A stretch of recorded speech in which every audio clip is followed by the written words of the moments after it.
irmãos? Graça e paz mais uma vez, né? Graça e paz da parte de Deus e do nosso Senhor Jesus Cristo. Paz e bem da parte de Deus e do nosso Senhor Jesus Cristo. Aleluia! Glória a Deus. Amém. Segunda aos Coríntios, capítulo 17.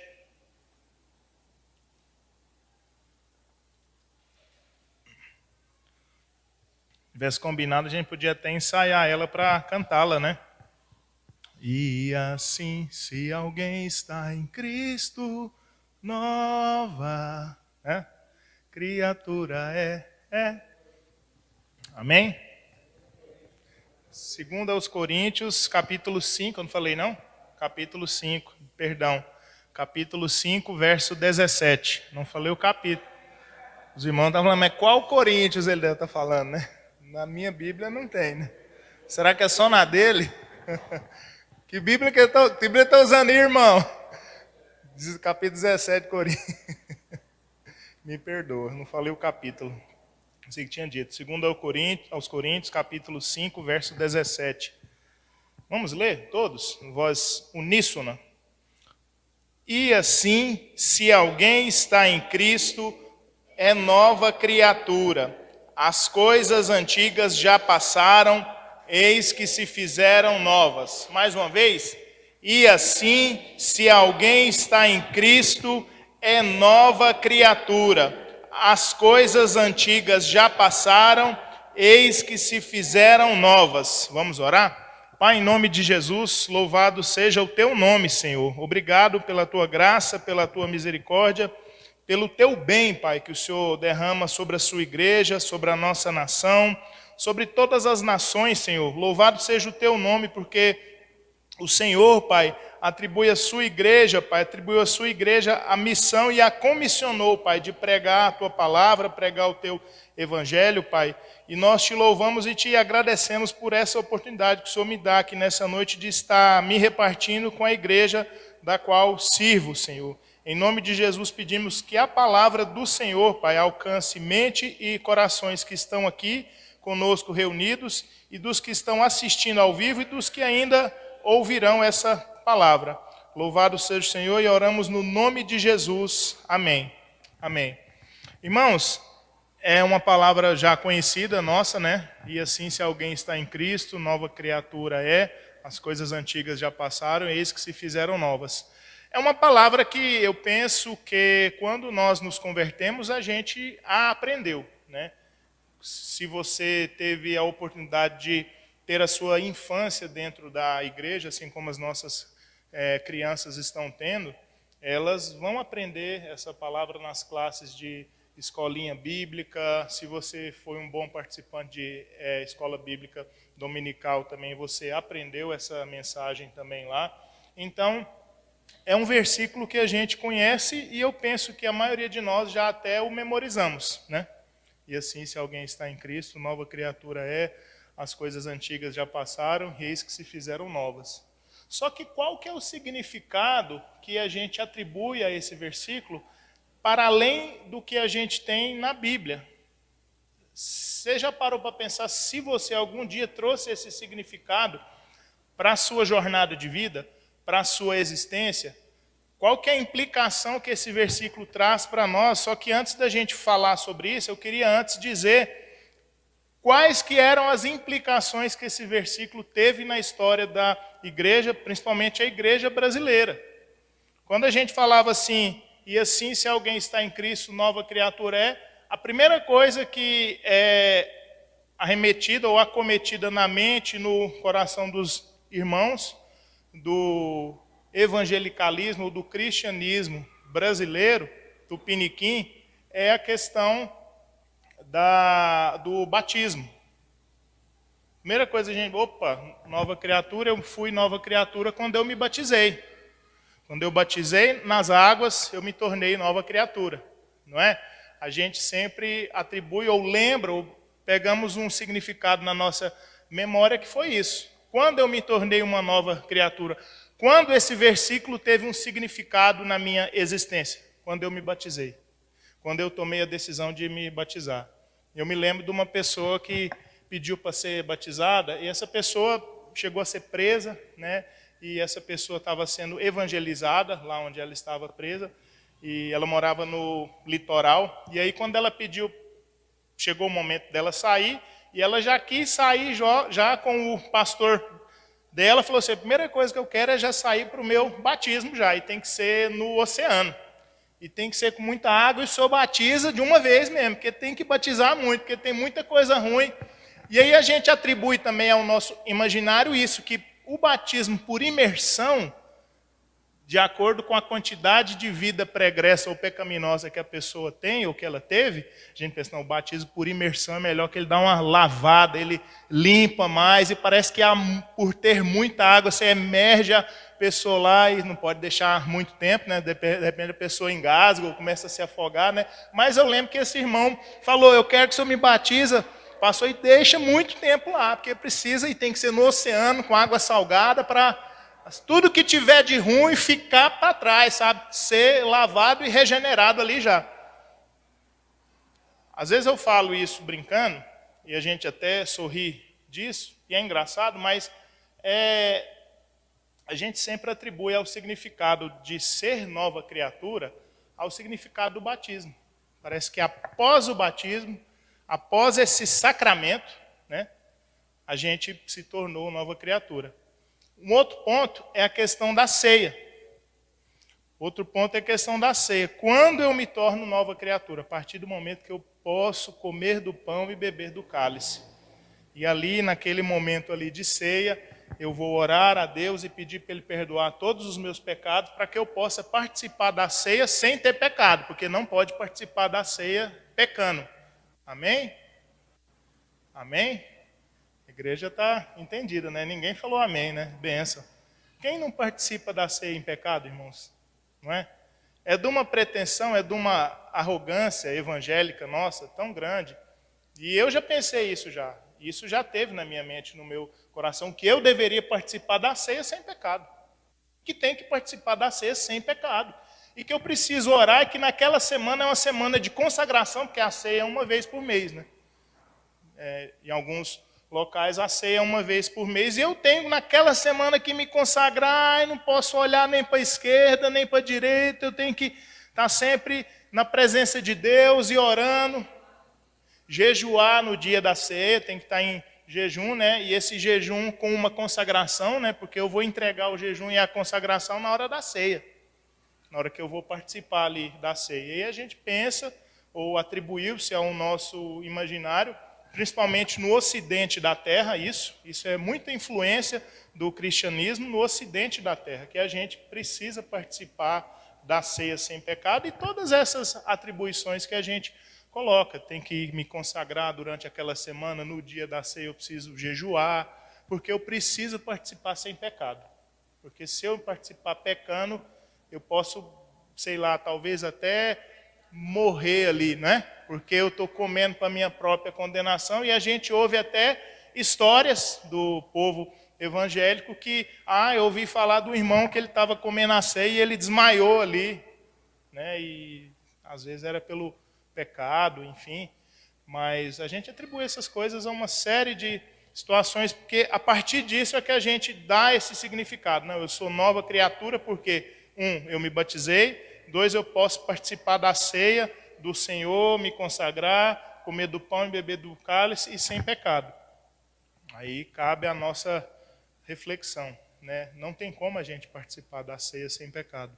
Quem justifica a gente para que a gente participe da ceia é o Senhor. É Ele quem nos justifica, é Ele quem chama ali os discípulos, é Ele quem serve o pão e o cálice para o discípulo, que diz a palavra lá em João capítulo 13, que tinha acabado o diabo de entrar no coração de Judas, e ele ainda participou da ceia. Jesus ainda pegou o cálice, ofereceu para ele, para que ele molhasse o pão no cálice dele, e a partir daquele momento Jesus falou para ele: o que você tiver que fazer, você faça depressa. E os discípulos pensaram que ele ia fazer alguma obra social, né? Porque ele era o homem que tinha a bolsa, ele é o homem com quem ficava o dinheiro, né? Ele era o tesoureiro do mestre. E os discípulos pensaram que ele ia fazer algo desse tipo. né? Mas Jesus ali serve a ceia, ele não exclui Judas da ceia. E aí, pensando até nisso também, a gente vê os discípulos ali com aquela meninice, quem que vai ser o maior no seu reino? Eu posso me sentar da tua direita, quando o Senhor vier no seu reino, eu posso me sentar à tua esquerda. Dois irmãos, né? A mãe pede, um senta à direita, o outro senta à esquerda. E o Senhor falou assim, mulher, você não sabe o que você pede, isso não compete a mim. E Jesus ali naquela angústia, tendo que lidar com essas questões de criança ainda, de gente que está começando a engatinhar na fé ainda. E eu me incluo nisso, eu não me excluo disso, não. Eu não me vejo distante desse texto, não, porque a gente tem muitas questões, a gente é muito menino e menina na fé ainda, com algumas questões. Então, Jesus ali angustiado, querendo repartir aquela situação com seus discípulos, lidando com um traidor, lidando com discípulos ali naquela dinâmica de quem que é o maior, quem que não é, né? Diz o texto de Lucas que começou uma dissensão entre eles, uma discussão, foi algo sério, algo pesado, e Jesus tendo que administrar isso ainda. Jesus adverte Pedro, Pedro, o diabo, né, pediu sua alma, pediu sua vida, mas eu roguei por ti, fica tranquilo, eu roguei por ti. Olha o quanto de questões que está acontecendo no mundo físico. A gente pensa, isso é coisa de criança. Mas olha no mundo espiritual. O diabo pediu sua vida, Pedro. E eu roguei por ti. Para que quando você se converter, você pastoreie as ovelhas. Olha só. Ele dando até missão. Olha, enquanto vocês estavam aí brincando nessa situação, enquanto você estava discutindo, enquanto, Pedro, você estava pedindo para eu lavar o seu corpo todo, que você achou que eu tinha que banhar o seu corpo todo e não era só o pé, né? O diabo pediu conta da sua vida, pediu cabo da sua vida, mas eu roguei por ti, para que a tua fé não desfaleça e que você, quando se converter, pastoreie. Então, quer dizer, pelo testemunho de Jesus, pela boca de Jesus, a gente vê que teve um discípulo, ou talvez não só um, talvez todos, né? Estavam lá participando da ceia, sem ao menos ter se convertido, né? Pedro, quando você voltar para o caminho, você pastoreia as minhas ovelhas. Então, e assim, se alguém está em Cristo, a gente atribui, a igreja ocidental atribui ao batismo, ou seja, quando eu sou nova criatura, pelo batismo ou pela ceia. E faz mais ou menos uns 45 anos, a partir da década de 80, isso começou também a se colocar mais uma questão. Você é nova criatura quando você dá o dízimo. Você precisa dar o dízimo.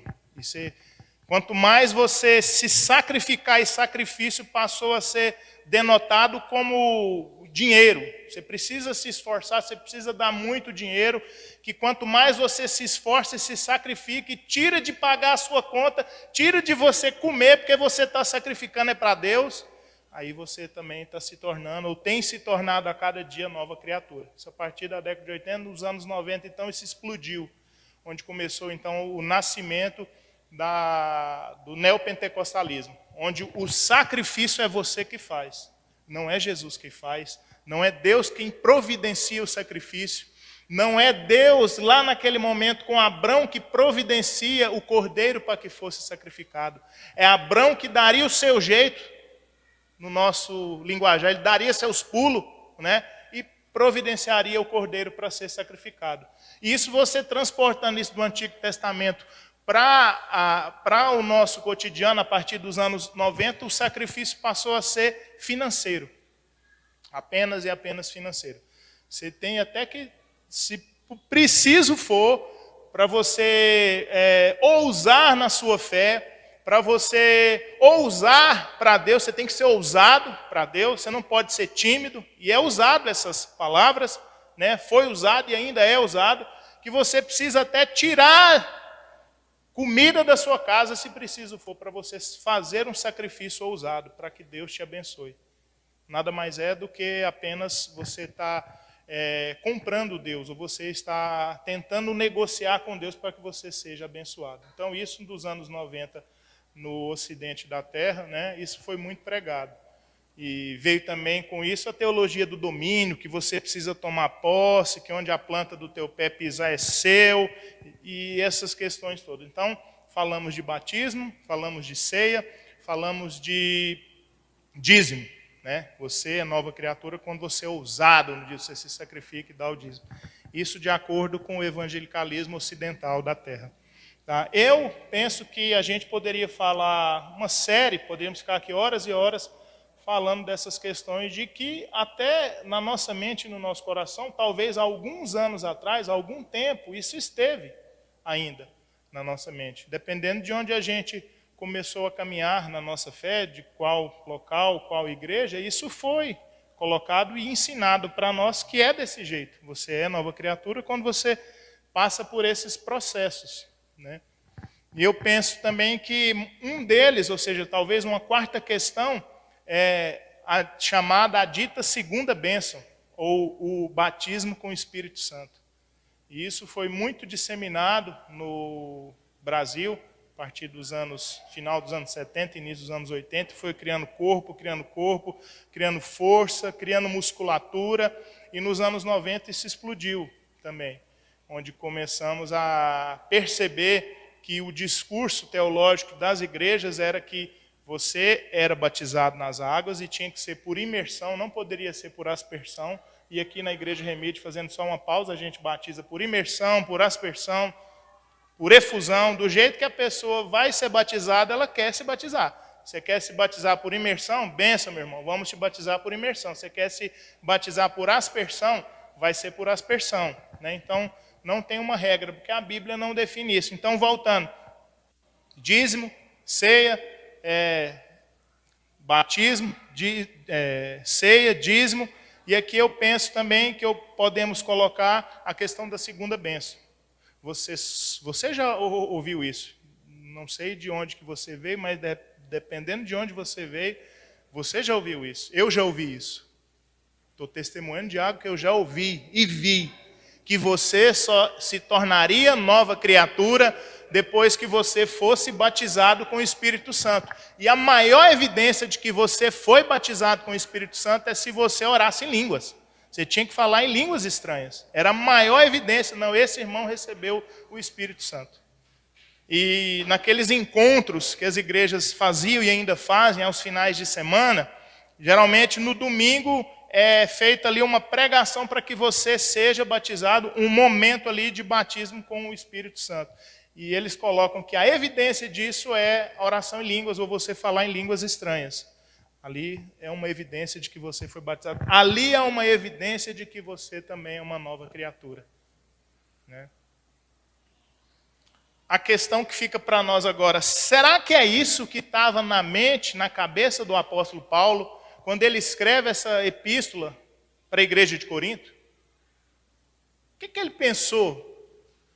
O que ele imaginou? E assim, se alguém está em Cristo, nova criatura é. As coisas antigas já passaram, e eis que se fizeram novas. Porque até a gente foi ensinado assim, desse jeito, não como o apóstolo Paulo pensava ou pensou aqui, mas a gente também foi ensinado assim. E parece que no desenrolar da nossa vida, a gente levava a nossa vida, vinha para a igreja, dava o dízimo, fomos batizados, participávamos da ceia. Um dia a gente foi batizado com o Espírito Santo, alguns, não sei se todos.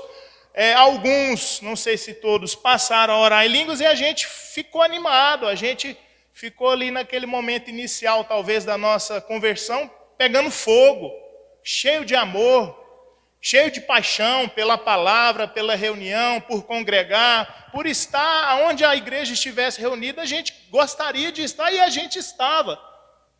Só que aí quando terminava o domingo, começava a segunda-feira e vinha o mundo real, porque a gente pensa, ou fomos ensinados, que parece que esse momento, esse ambiente de domingo é algo muito espiritual e que a gente precisa se fortalecer, precisamos nos energizar aqui para que a gente dê conta da demanda da segunda-feira em diante. Porque da segunda-feira em diante, meu irmão, é só luta.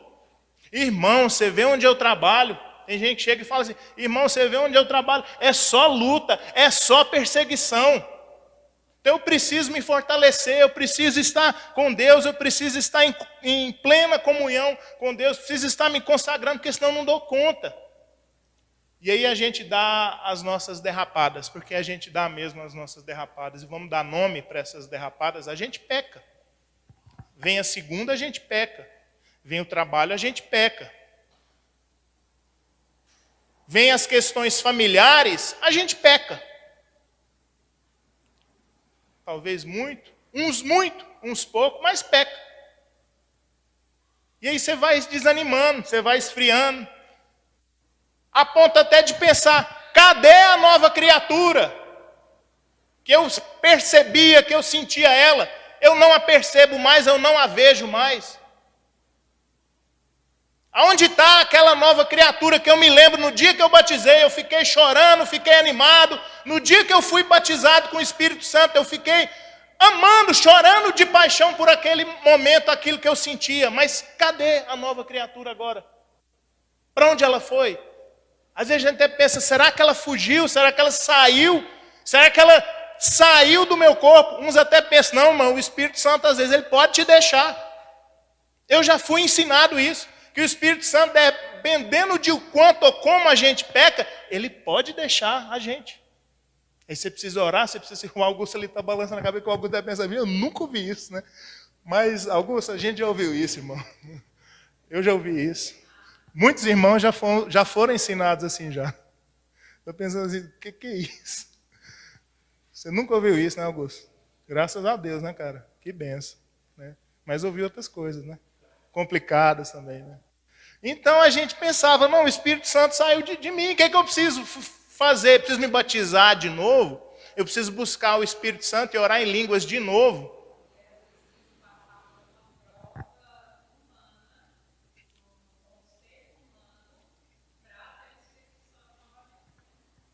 Uma provação que você fala?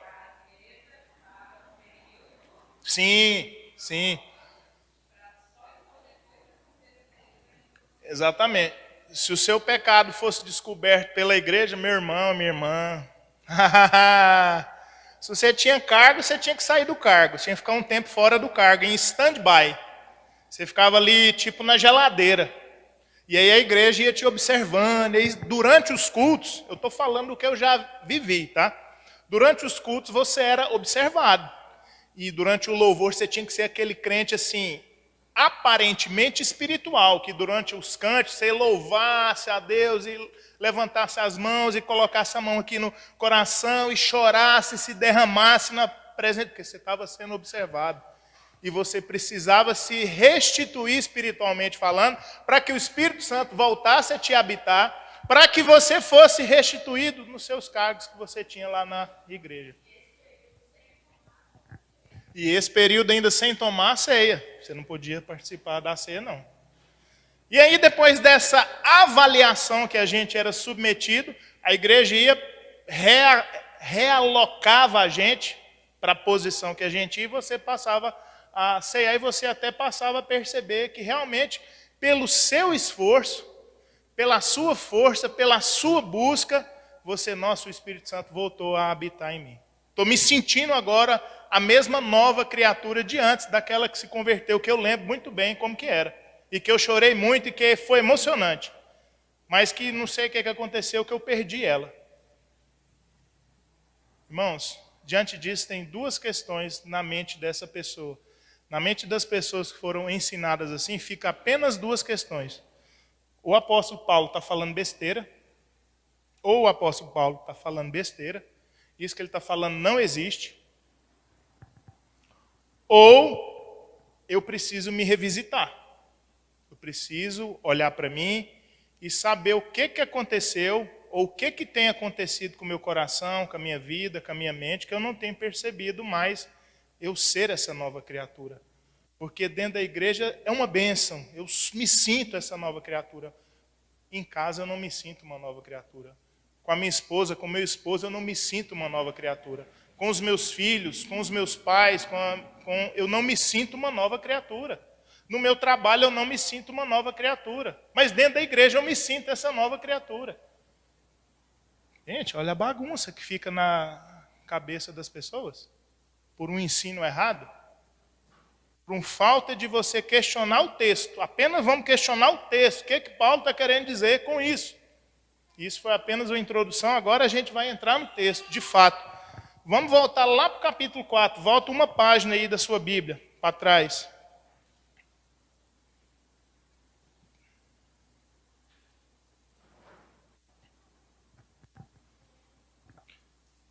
Segunda Coríntios, capítulo 4, verso 14. Sabendo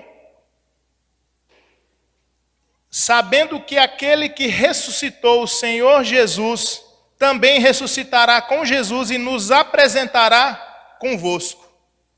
Opa, Paulo começou a tratar uma questão aí. Sabendo que como Jesus ressuscitou, ele também ressuscitará, o que ele fala?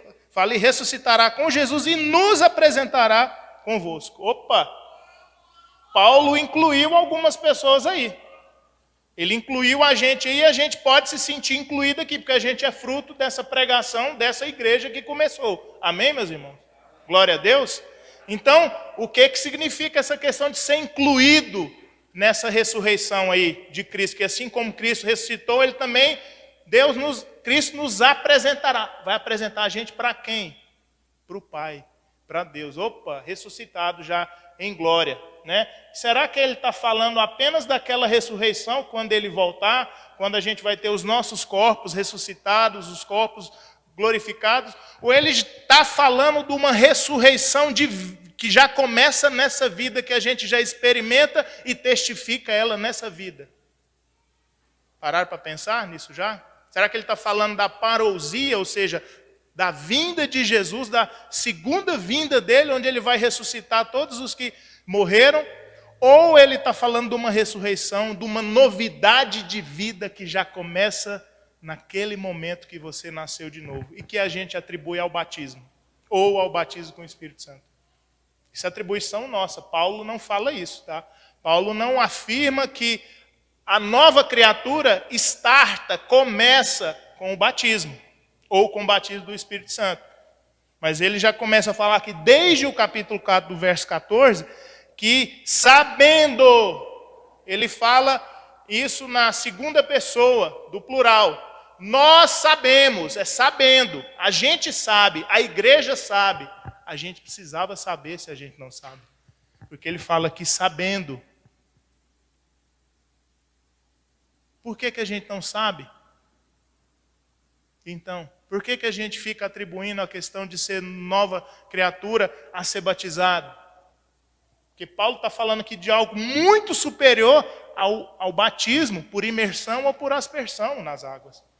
O que Paulo está falando aqui é algo muito superior a você dar o dízimo na igreja, a você participar da ceia do Senhor. Tudo isso faz parte, tudo isso faz sentido. Mas ele está falando de algo aqui de você fazer parte da ressurreição, assim como Cristo foi ressuscitado, e Cristo vai nos apresentar juntos. Ele como nova criatura, ressuscitado, e a gente também ele como nova criatura, não. Ele ressuscitado e a gente como nova criatura, todos apresentados, como ele diz aí, e nos apresentará convosco. Amém? Porque todas as coisas, verso 15, existem por amor de vós, para que a graça, multiplicando-se, torne abundante as ações de graça por meio de muitos, para a glória de Deus. Verso 16, por isso, não desanimemos.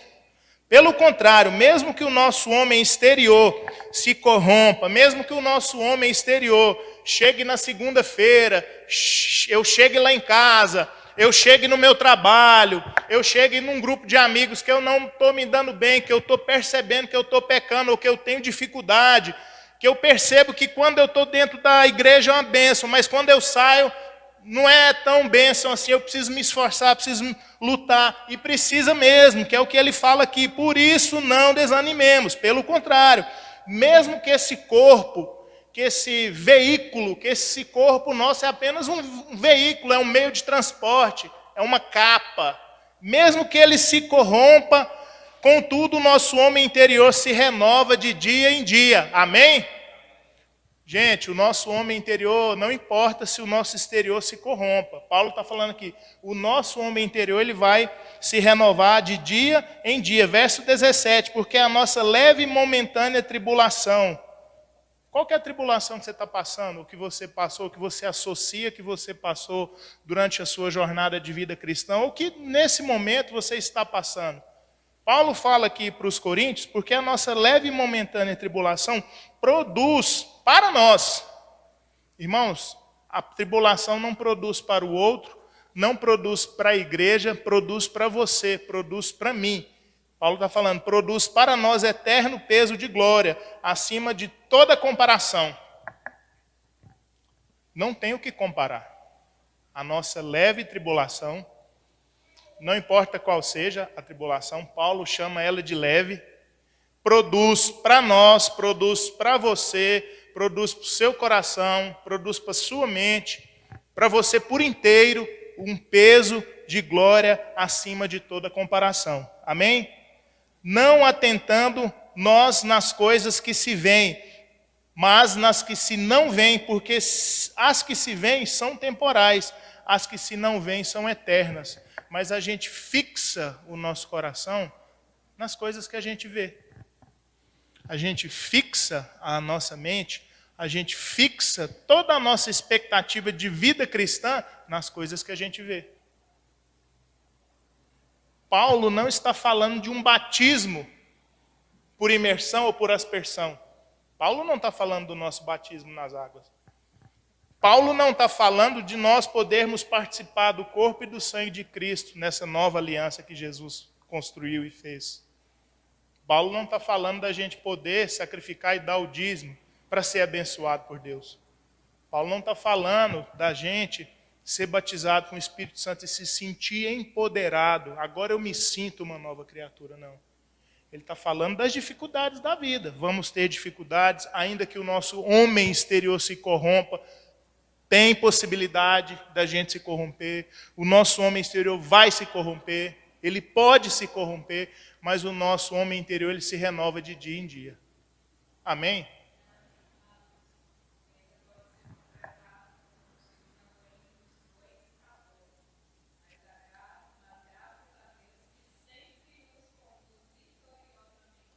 Graças a Deus que nos conduz sempre vitoriosamente. Em outras traduções, nos conduz em triunfo com Cristo Jesus. Amém? Glória a Deus. Então, o apóstolo Paulo está falando de algo superior a todas essas questões que a igreja, principalmente a igreja ocidental, atribui.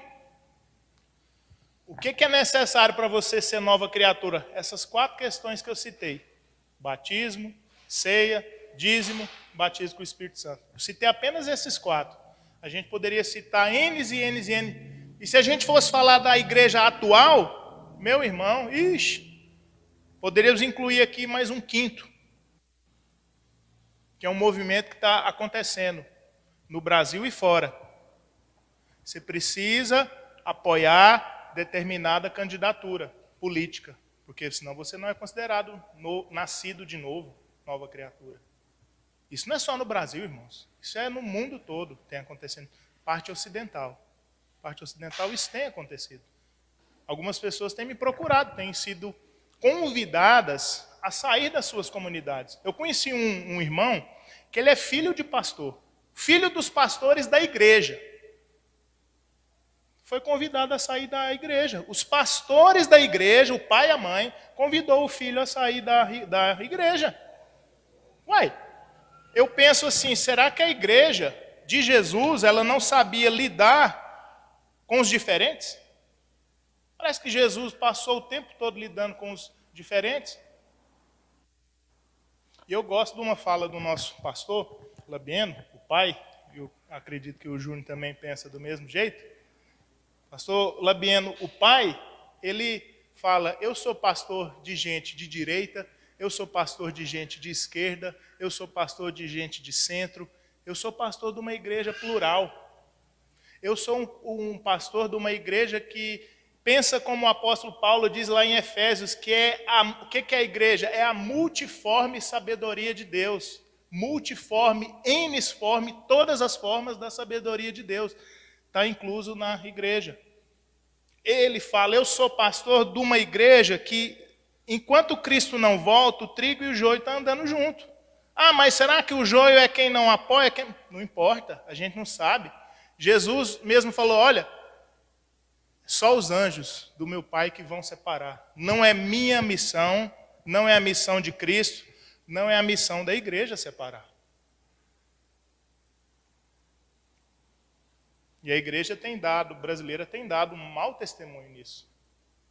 Porque a igreja bíblica que o apóstolo Paulo constrói, o apóstolo Paulo, até para começar, ele foi ressignificado, né? Ele era um cara que consentia na morte das pessoas. Ele foi ressignificado com aquele encontro que ele teve com o Cristo. Irmãos, a gente vai ver aqui no texto, na continuação do texto, isso vai ser trazido por Paulo para nós, nesse texto aqui no capítulo 5, o Senhor nos deu o ministério da reconciliação. Só que a gente está fazendo o ministério da separação, da divisão, da não comunhão. Não quero você aqui perto de mim. Graças a Deus não acontece aqui. Louvado seja o Senhor. Eu falo com a Pri, eu louvo a Deus porque aqui a gente nunca viu isso, espero eu nunca ver isso enquanto a gente tiver vida. Porque não é o prédio que faz isso. Não é o lugar geográfico que faz isso. É a mente das pessoas e o coração das pessoas que fazem isso, porque estão sendo ensinadas a fazer isso. Essa divisão, essa separação. Eu não quero você porque você é joio e aqui é só trigo. Olha esse exemplo, e se a gente fosse gastar, a gente poderia gastar horas e horas aqui dando tantos outros exemplos. O que é ser nova criatura para a igreja? O que é ser nova criatura para o reino? O apóstolo Paulo aqui, ele já está começando a falar aqui de tribulação, de que se o nosso homem exterior se corrompeu, o interior vai estar se renovando. Está difícil, a luta está complicada, perseguição, é tanta tempestade, é tanta dificuldade na vida, isso está produzindo, irmãos, um peso de glória incomparável com qualquer outra coisa. Palavras do apóstolo Paulo, não é palavra minha. Incomparável, acima de toda comparação. Não atentando para as coisas que se veem, mas para as que se não veem. Mas por que as que a gente está vendo desgasta mais a gente? Por que as que a gente está vendo desgasta, tira toda a nossa energia? Porque ele está falando, não atentando nas coisas que se veem. Eleição passa, irmãos. Governos passam. As nossas lutas nas nossas famílias passam. Passam. A nossa falta de perdão deveria passar, mas ela passa. O nosso coração duro, que não perdoa, passa.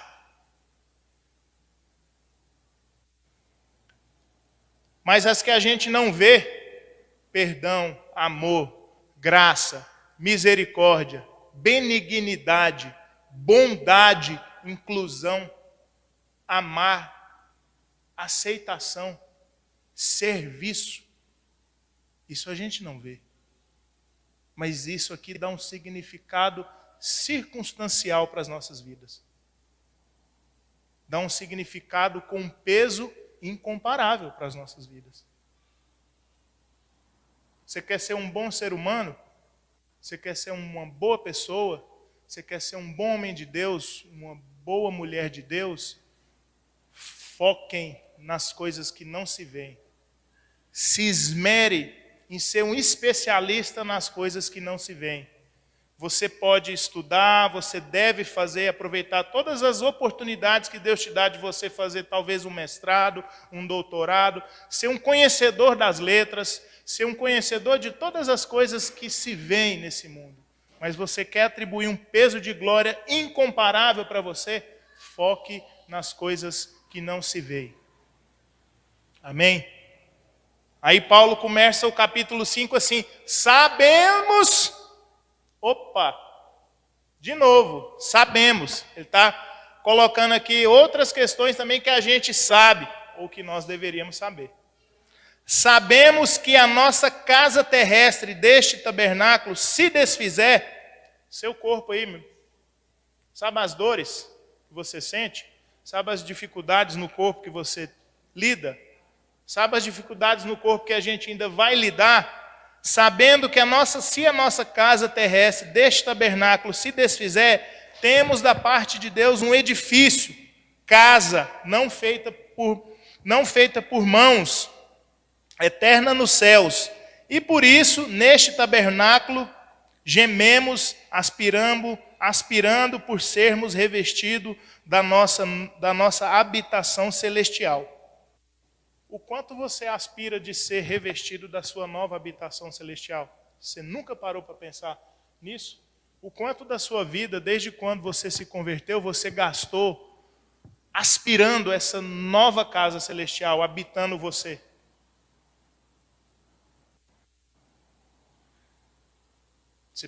A gente precisa mudar a nossa mente. A gente precisa mudar o nosso olhar. A gente precisa mudar a nossa visão de mundo, visão de Deus, visão das pessoas. A gente precisa todos os dias converter os nossos olhos. A gente precisa todos os dias converter o nosso coração. A gente precisa gemer, como ele fala aqui. Ó. E por isso, neste tabernáculo, ele está falando nesse corpo, que é corruptível, né? Que ele coloca aqui no verso 1, que ele pode se desfazer, esse tabernáculo aqui, é apenas um veículo, é apenas algo que leva a gente não é só o nosso corpo, a gente é além do nosso corpo, mas o quanto de tempo você ou eu, quanto de tempo nós já gastamos da nossa vida, desde convertidos, desde que a gente atribuiu que somos nova criatura, por causa de algo que aconteceu lá e a gente tem na nossa mente, desde esse dia eu sou nova criatura, e você sabe o que aconteceu na sua vida, o momento que aconteceu que você se tornou nova criatura. Se foi no dia que você se batizou, amém. Se não foi, você também sabe o dia que Deus passou a fazer sentido para você. E que você se reconheceu como pecador naquele dia, naquele momento, porque Deus passou a fazer sentido. Desde esse dia para cá, o quanto você geme aspirando ou esperando essa nova habitação, ser revestido por essa nova habitação. Você já orou para Deus alguma vez na sua vida, Senhor, me reveste dessa nova habitação? Não é pedir para morrer não, irmãos. Não é pedir para morrer não. Não é pensar assim, minha vida aqui não está tendo sentido mais e ficar orando para Deus te levar e você ser totalmente revestido, não. Mas a nossa vida tem essa dinâmica, segundo a teologia, do já e o ainda não. A gente vive esse já e ainda não. A gente já experimenta da eternidade, mas ainda não na sua plenitude. E Paulo está falando aqui que a gente precisa gemer, aspirando por sermos revestidos da nossa habitação celestial. Ele continua no verso 3. Se, todavia, formos encontrados vestidos e não nus, vestidos e não nus, não é roupa, é da palavra. Então, Paulo está falando aqui, todavia, se a gente for encontrado vestidos e não nus, não é nudez de corpo, é nudez de caráter, nudez de mente, nudez de coração. Estão me entendendo? Glória a Deus. Verso 4. Pois na verdade, os que estamos neste tabernáculo, gememos angustiados, não por queremos ser despidos, mas revestidos para que o mortal seja absorvido pela vida. Oh, glória a Deus. Você já parou para pensar nisso já? Quanto você tem gemido, esperando que o seu corpo mortal seja revestido pelo celestial. Amém?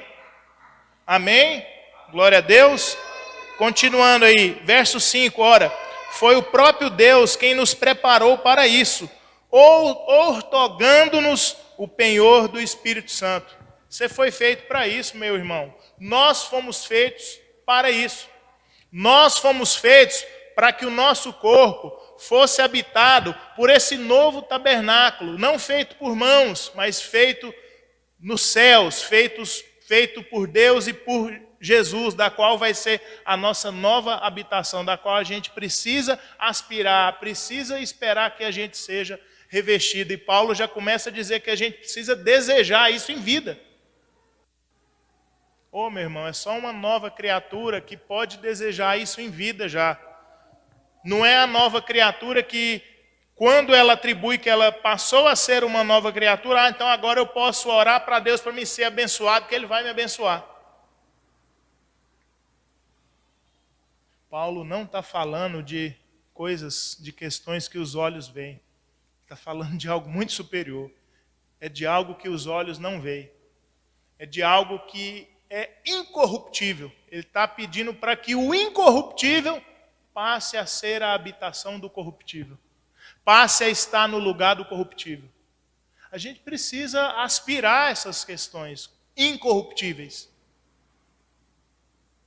Irmão, quando você passa a fazer o bem, ainda que você receba o mal de recompensa, dói, machuca.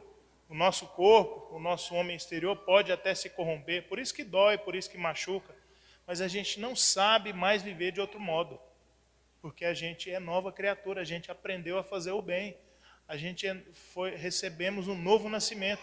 A gente foi gerado em novidade de vida. Ora, ressuscitamos com Cristo.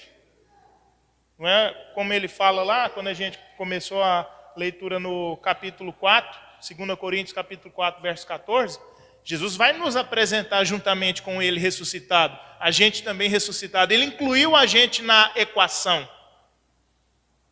Nós estamos sendo preparados para sermos apresentados, ressuscitados. Ainda que a gente habite esse corpo corruptível, esse corpo mortal, mas Paulo fala, a gente precisa anelar, aspirar, esperar, gemer e desejar esse corpo incorruptível. Esse tabernáculo eterno, que não se corrompe, mas que passa a habitar ainda já, desde quando você nasceu de novo, desde quando você passou a ser uma nova criatura, o seu corpo corruptível. Estão me entendendo? Amém? Está complicado não? Está fácil? Glória a Deus. O próprio Deus, verso 5, quem nos preparou para isso? Olha para o que você foi preparado. E você achando que você foi preparado apenas para ser abençoado. Você está achando que você foi preparado para prosperar. A gente foi ensinado que a gente foi preparado apenas para ser tremendamente abençoado aqui nesse mundo. A gente está achando que a gente foi preparado para onde a gente pôr a planta dos nossos pés, abençoado será. E é. Mas não é com questões que os nossos olhos veem. Paulo está falando daquilo que não se vê, daquilo que não se corrompe, daquilo que faz parte do nosso homem interior, daquilo que forja a gente. A gente é forjado, o nosso homem interior, por isso que a gente não pode abdicar das nossas lutas, das nossas tribulações, porque elas estão o quê? Produzindo em nós um peso de glória incomparável. E às vezes você ora pedindo para, Senhor, me livra dessa luta. Você está pedindo para Deus interromper um processo. Você está pedindo para Jesus interromper algo que está te forjando para que você fique cada vez mais forte, ainda que seu corpo se desfaleça. Mas você vai ficar cada vez mais forte, ainda que seu corpo se desfaleça. Então a gente tem que pedir, Senhor, me dá graça para passar pela tribulação. Continue me dando graça. Paulo não orou para ele isso? E o que ele recebeu de Deus como resposta? Paulo, a minha graça te basta. O meu poder se aperfeiçoa na sua fraqueza. Amém? Foi o próprio Deus que nos preparou para isso. E ele fez a garantia que ele deu para confirmar que Ele preparou a gente para isso, é a ortoga do Espírito Santo, é a chancela do Espírito Santo, é o carimbo, é o selo do Espírito Santo nas nossas vidas. E você pensando que quando você pecava, o Espírito Santo saía de você. Eu já pensei isso. O Augusto nunca pensou isso, né? Nunca foi ensinado isso. Né? Mas o Espírito Santo não sai, não. O Espírito Santo, irmãos, é uma marca. Ele é a garantia. Ele é a garantia do pagamento. Você não vai precisar pagar. Ninguém mais vai precisar pagar por você nem por mim. Amém? Deus preparou a gente para isso, nos dando a ortoga do Espírito Santo. Então por que a gente não busca isso? Por que a gente não busca crescer na palavra? Lembrei de mais outra questão que a gente pode colocar aqui, mas vou falar de maneira bem rápida. O que a gente atribui por sermos nova criatura? Isso começou também mais ou menos uns 40 anos atrás. Você tem que ler a Bíblia todo dia. Se você não ler a Bíblia todo dia, você vai se enfraquecendo. Você vai se sentindo culpado. Mas, irmãos, a gente tem que gostar da palavra. O pastor Labiano já falou várias vezes aqui. Não é você ser um expert leitor da Bíblia, mas você ser uma pessoa que medita nela dia e noite. Você tem que dormir remoendo a palavra, você tem que acordar pensando na palavra. Qual o texto que chamou sua atenção essa semana na palavra de Deus? Apesar de eu estar pregando esse aqui, de 2 aos Coríntios, seria o texto básico, 2 aos Coríntios, capítulo 5, verso 17, o texto que veio me movimentando, todo o meu homem interior essa semana, é o ministério da reconciliação. Ele nos deu o ministério da reconciliação. Ele deu para a igreja o ministério da reconciliação. Esse texto veio falando comigo, que é inclusive a continuação aqui da nossa conclusão. Amém? Mas qual texto essa semana veio falando com você? Nenhum? Isso é um problema. Para nós como comunidade, porque nós como comunidade não estamos, por causa disso, no mesmo espírito, buscando a palavra de Deus. Mas a gente precisa rever isso então. Porque a garantia a gente já tem. Irmãos, a garantia que vai dar errado a gente não tem. A gente só tem a garantia que vai dar certo. Deus faz as coisas tão perfeitas que Ele fez e deu essa garantia para a gente que vai dar certo. Para Ele, já deu certo. Porque Ele está vendo o nosso futuro já. Ele já conhece o nosso futuro já. A gente não conhece, a gente está caminhando. A gente está andando, a gente está vivendo. O Espírito Santo é a nossa garantia. Continuando, verso 6. Temos, portanto, sempre bom ânimo, sabendo que, enquanto no corpo estamos ausentes do Senhor, visto que andamos por fé e não pelo que vemos, entretanto estamos em plena confiança, preferindo deixar o corpo e habitar o Senhor. Paulo está falando de uma dinâmica aqui, que se fosse possível, do anseio que ele tem por querer estar com o Senhor, querer estar em plenitude com o Senhor, ele anelava tanto isso, e ele estava escrevendo isso para a igreja aos Coríntios, que era uma igreja que lidava na sua meninice espiritual com cultos carnais, com cultos a outros deuses, né? Era uma igreja que ela era linda e foi elogiada por ele por causa dos seus dons, mas uma igreja que se perdeu no amor ao próximo, porque estava cultuando também a si mesmo. Só que ele fala aqui para essa igreja, olha, a gente tem que desejar, ainda que, entretanto, estamos com plena confiança, verso 8, preferindo deixar o corpo e habitar com o Senhor. Talvez quase essa vontade, olha, se possível fosse, Senhor, deixa eu estar com o Senhor já, me leva. É esse anelo, esse desejo que a gente tem que ter nas nossas vidas, de estar com o Senhor. Tem gente falando, eu só posso estar com o Senhor depois que eu terminar isso, isso e isso aqui. Eu preciso garantir uma aposentadoria para os meus filhos. Não, eu tenho que garantir o futuro para os meus filhos. Primeiro, aí eu posso até orar, posso até pensar, Senhor, na possibilidade de estar com o Senhor, mas depois que eu construir isso, isso e isso aqui para mim. E a gente tem lá as nossas expectativas, as nossas necessidades, as nossas, quero frisar bastante isso, as nossas necessidades ou as nossas prioridades, mas Paulo aqui está falando aqui, entretanto, estamos em plena confiança, preferindo deixar o corpo a habitar com o Senhor. Paulo não está falando aqui de um desejo de morte, de um desejo de que o Senhor buscasse ele naquele momento. Ele está falando aqui de uma busca que a gente precisa, ou que a igreja precisava fazer, do homem interior, das coisas incorruptíveis, daquilo que os olhos não veem, do desejo que a gente tem de ser habitado pelo tabernáculo celestial já. Mesmo estando nesse corpo corruptível, né, nesse tabernáculo que pode se corromper. Amém? Verso 9. É por isso que também nos esforçamos. Então ele começa com sabemos. Agora ele continua aqui. Por isso, por causa disso, nos esforçamos, quer presentes, quer ausentes, para sermos agradáveis. Porque importa que todos nós compareçamos perante o tribunal de Cristo, para que cada um receba segundo o bem ou o mal que tiver feito por meio do corpo. Então, por meio do corpo, a gente vai receber, quando a gente comparecer ao tribunal de Cristo, o que a gente tiver feito, bem ou mal, por meio do corpo. Então, é através do corpo que a gente faz as missões, é através do corpo que a gente ama, é através do corpo que a gente congrega, é através desse corpo que a gente vive a nossa vida comum, é através daqui. Então, Paulo está falando, não adianta você querer desejar estar com o Senhor já, porque você vai ser julgado pelo que você fez através do seu corpo, o bem ou o mal.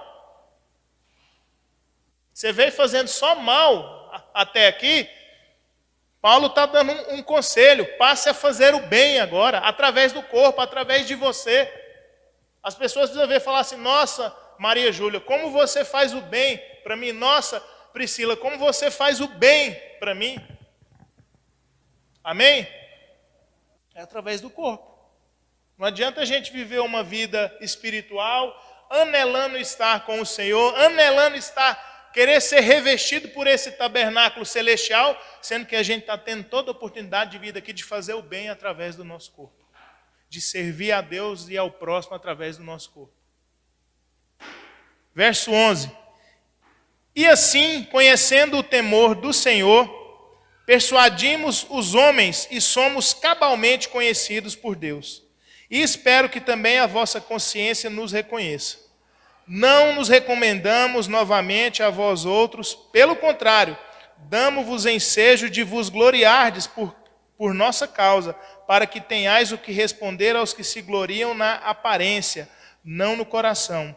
Porque se enlouquecemos é para Deus, e se conservamos o juízo é para vós outros, pois o amor de Cristo nos constrange, julgando nós isto, um morreu por todos, logo todos morreram. Você foi constrangido por isso já? Nós fomos constrangidos por isso já? Um morreu por todos, logo todos morreram.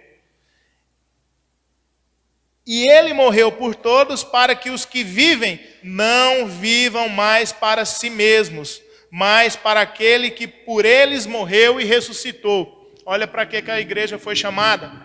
A igreja foi chamada não para viver para si mesmo, mas para viver por aquele que morreu e ressuscitou por todos. Qual que deve ser a nossa prioridade, então? Já comecei fazendo a pergunta de modo errado já, né? Porque não é a nossa prioridade. Qual que deve ser a prioridade de Jesus, então, para a gente? Quando você acordar amanhã, Senhor, qual que é a sua prioridade para mim no dia de hoje? Senhor, qual que é a sua prioridade para mim nessa semana? Senhor, qual que é as missões que o Senhor tem para mim dessa semana para eu andar segundo a minha vocação, exercendo o meu dom? Porque se um morreu por todos, para que os que vivem não vivam mais para si, não vivam mais em si mesmados, não vivam mais olhando para as minhas prioridades, não viva mais anelando, esperando tudo aquilo que os meus olhos veem, mas sabendo que que a gente foi preparado por Deus para isso, e Ele nos deu como garantia o Espírito Santo, quer dizer, é algo que não tem mais volta. Meu irmão, você pisou o pé Você colocou os seus pés na proa desse barco, você colocou os seus pés para dentro desse barco, que é a vida cristã, que é o Evangelho, que é Jesus, não tem mais volta, meu irmão. E você só pôs o pé porque foi Ele que te pôs para dentro. Você não escolheu entrar lá. Ele te deu vida e te pôs dentro. Não tem mais retrocesso, que eu disse aqui há alguns domingos atrás. É daqui para diante. É com as lutas, é com as dificuldades, é com as tormentas, é com as tempestades, é com as dificuldades, é com choro, é com alegria, é com diploma, sem diploma, é com a família, é com dinheiro, é sem dinheiro, é com a enfermidade, é daqui para frente. Não tem mais retrocesso. Paulo coloca para a gente de uma maneira bem cabal, para que os que vivem não vivam mais para si, mas para aquele que por eles ressuscitou. Paulo está falando para uma igreja de Corinto que estava se em si mesmando, vivendo para si. Não estava olhando mais para a missão que Deus tinha para eles. Não estava olhando mais para a missão, priorizando mais as missões que Jesus tinha para eles. Verso 16, a gente está concluindo já. Assim que nós, daqui por diante, assim que nós daqui por diante, a ninguém conhecemos segundo a carne. E se antes conhecemos Cristo segundo a carne, já agora não o conhecemos mais deste modo.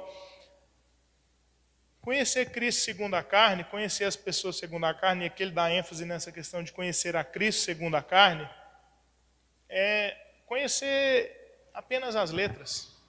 Transportando para a gente hoje, seria conhecer, ser bom de Bíblia. Mas Jesus quer que o nosso carnegão que a gente tem dentro, ele se desenvolva para a gente ser um bom ser humano. Ele não quer que a gente seja apenas bom de Bíblia, bom de palavra. Ele quer que a gente seja um bom ser humano, a imagem e semelhança dele. A gente está sendo forjado e trabalhado e sendo feito para isso. No início lá que a gente leu, logo no capítulo 5, a gente foi feito para isso. É para isso que a gente foi feito. Para isso que a gente foi feito, está incluso faculdade, está incluso criar os filhos, está incluso vir para a igreja, está incluso contribuir, está incluso participar da ceia, está incluso ser batizado. Então você e nós fomos feitos nova criatura para isso. Em outras palavras, não é mais para viver para si, é para viver para o Mestre, é para viver segundo aquele que morreu e ressuscitou por todos. Amém? Glória a Deus. Vocês ficaram meio desanimados? Dura a palavra?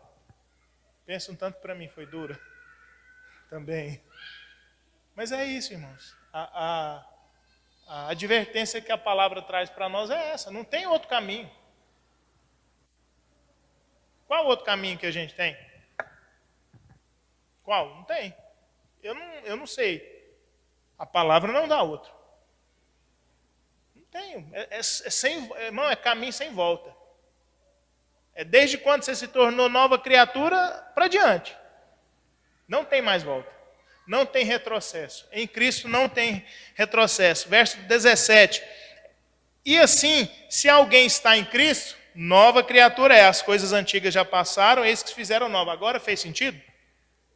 Fez mais sentido do que apenas ser batizado, participar da ceia, dar dízimo, ler a Bíblia todo dia, ser um bom leitor de Bíblia, você pegar o livro, não, hoje eu vou ler 3 capítulos, eu li 3 capítulos, nossa, mas aí às vezes hoje você passou, você não leu, nossa, amanhã eu tenho que ler 6, porque eu estou lendo de 3 em 3 por dia, e eu preciso compensar. Será que Jesus quer que a gente seja um bom leitor de Bíblia?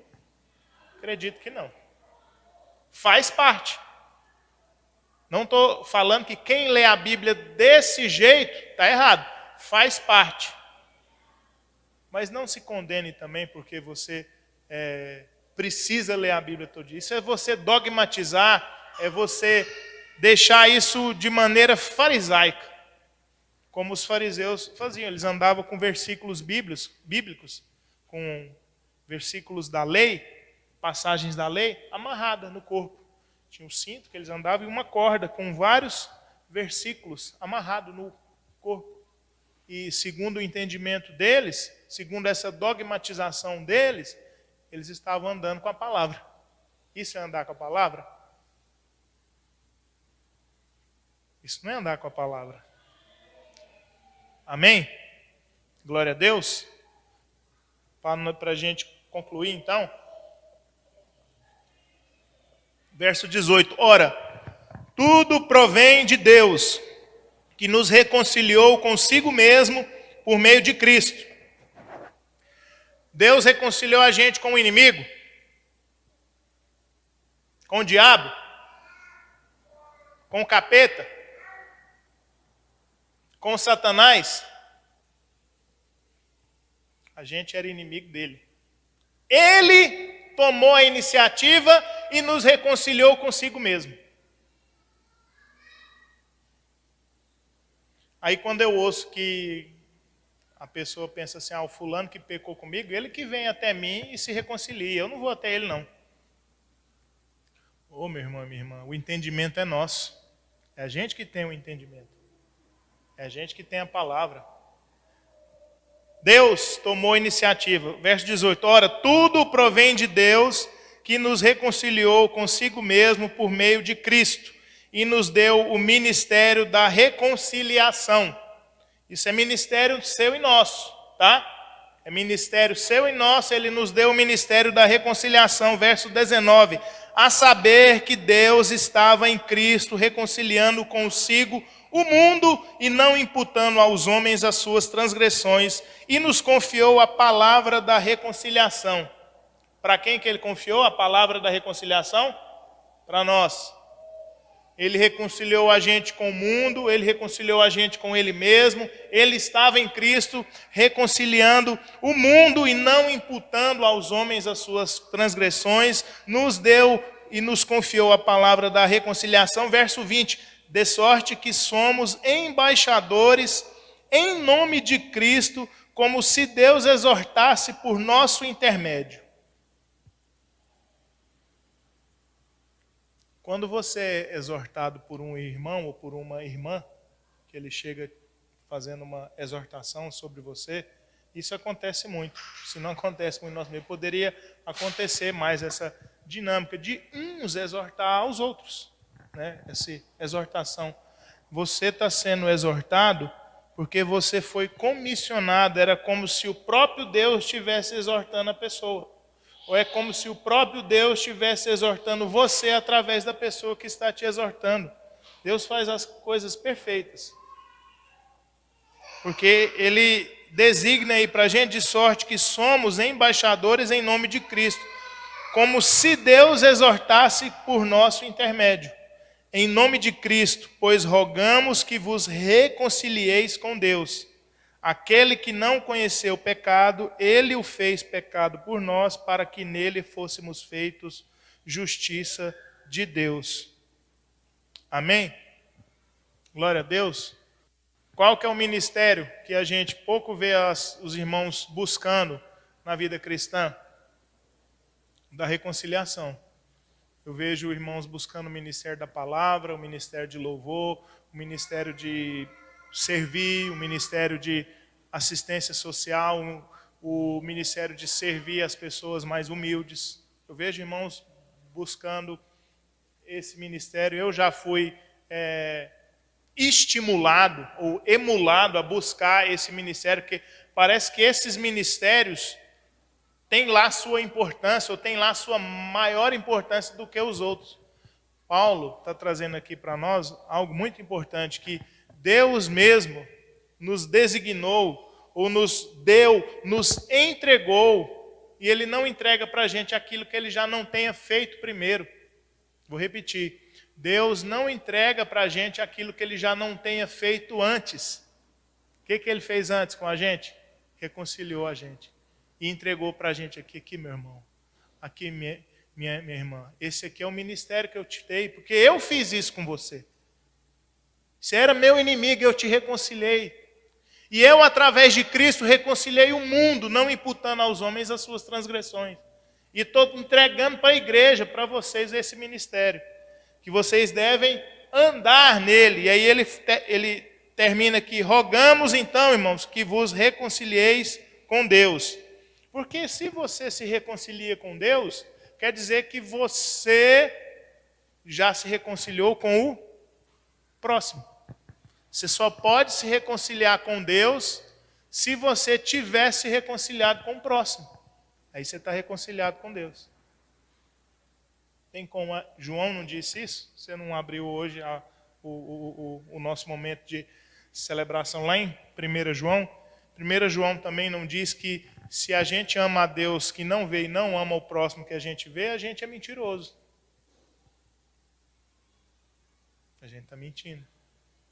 Então, para a gente estar reconciliado com Deus, e Paulo está fazendo essa exortação para a igreja de Coríntios, portanto, se reconcilie com Deus.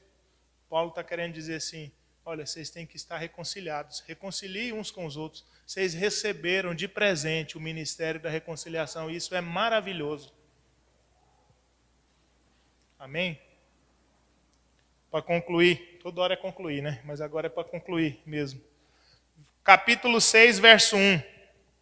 E nós, na qualidade de cooperadores com ele, Paulo está falando dele agora, dos que estavam com ele ali, dos que tinham esse mesmo chamamento de Paulo.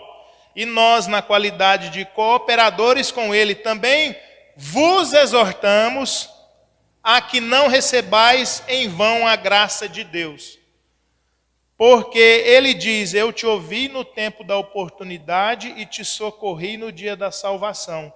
Eis agora o tempo sobremodo oportuno, eis agora o dia da salvação, não dando a nós nenhum motivo de escândalo em coisa alguma, para que o ministério não seja censurado. Deus chegou até a gente no dia certo, Ele não chegou até a gente atrasado. Paulo está colocando aqui que ele também exorta aquela igreja, assim como Deus exorta aquela igreja através do penhor, através da garantia que é o Espírito Santo, ele também exorta aquela igreja para que ela não receba a graça de Deus em vão. Para que ela não caia no ópio da desgraça de ter recebido a graça e não ter experimentado e feito uso da graça. Receber a graça de Deus em vão é receber a graça e não ser aquele que também recebe as pessoas com graça, que não recebe também o outro com graça, que não também reparte a graça que recebeu. Isso é receber a graça de Deus em vão. Deus fala aqui, e ele recorre ao Antigo Testamento, aos profetas, falando: eu te ouvi no tempo da oportunidade e te socorri no dia da salvação. Às vezes você nem estava buscando, irmãos, Deus. Mas aquele tempo foi o tempo oportuno que Deus te achou, que Deus chegou até você. Naquele dia você foi nova criatura. Ele te achou, Ele te resgatou, Ele te deu vida. E Ele continua: eis que agora o tempo sobremodo oportuno, eis agora o dia da salvação. E ele conclui, verso 3 do capítulo 6, não dando a nós nenhum motivo de escândalo em coisa alguma, para que o ministério, para que o nosso serviço, para que o ministério da reconciliação, para que aqueles que foi reconciliado com Deus e uns com os outros e recebeu esse ministério, não seja censurado. Para que esse ministério faça sentido nas nossas vidas. Então, eu penso que nós precisamos buscar mais esse ministério da reconciliação. Precisamos voltar para casa, assim como eu disse no domingo anterior, daqueles dois lá, Cleopas e o outro companheiro dele que estava indo lá no caminho de Emaús. Quando eles perceberam Jesus, eles viram a besteira que eles tinham feito, que eles estavam idealizando um modelo de igreja que era só na cabeça deles.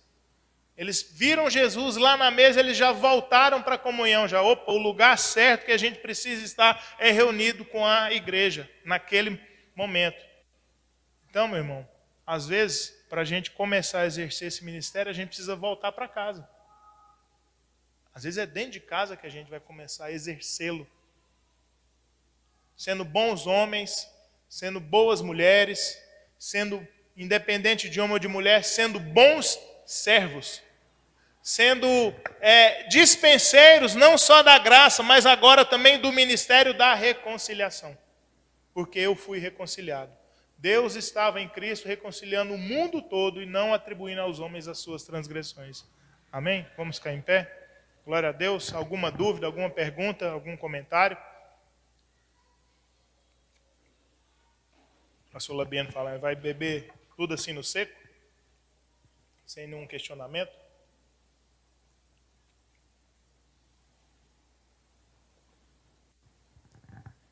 Bênção.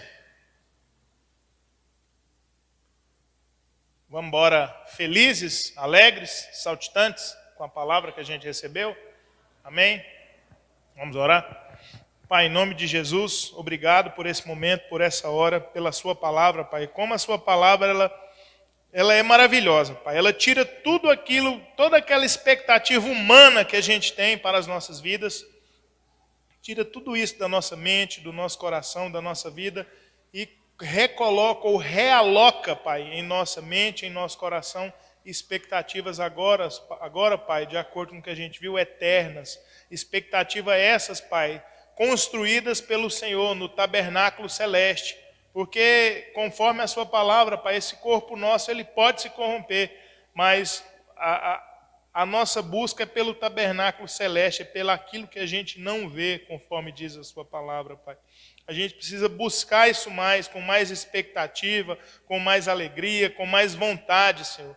Porque o Senhor só nos deu garantias. O Senhor não nos deu nada daquilo que a gente não pode pôr o pé com confiança mesmo, Pai. A gente deveríamos colocar o pé com tremenda confiança, porque o Senhor fez tudo perfeito e nos deu todas as garantias, e a principal dela é o Espírito Santo, Pai, que o Senhor confiou, que é o nosso selo da promessa, Pai, inviolável por nós mesmos ou por qualquer um ou por qualquer entidade espiritual que habita este mundo ou no vindouro. O Espírito Santo é inviolável de acordo com a tua palavra e a gente crê nisso, Pai. E a gente quer colocar o pé com segurança, com significado e alegres, Pai, sabedores que isso não tem volta, Pai.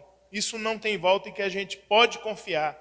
A gente quer colocar o pé nessa confiança, Pai, e andar nesse caminho, nessa confiança, com resolução, sendo pessoas resolutas, sendo pessoas, Pai, que não olham para trás, que não olham para a direita e que não olham para a esquerda, apesar das lutas, Pai. As lutas, diz a sua palavra, que elas vão continuar, elas vão estar, a gente vai passar por lutas, mas diz a sua palavra também que elas estão construindo em nós, Pai, um peso de glória incomparável. Pai, nos ensina a buscar essa glória, nos ensina a buscar esse peso de glória, não querendo que o Senhor nos livre das tribulações, mas que o Senhor nos ensine a passar pelas tribulações, Pai. Oramos em nome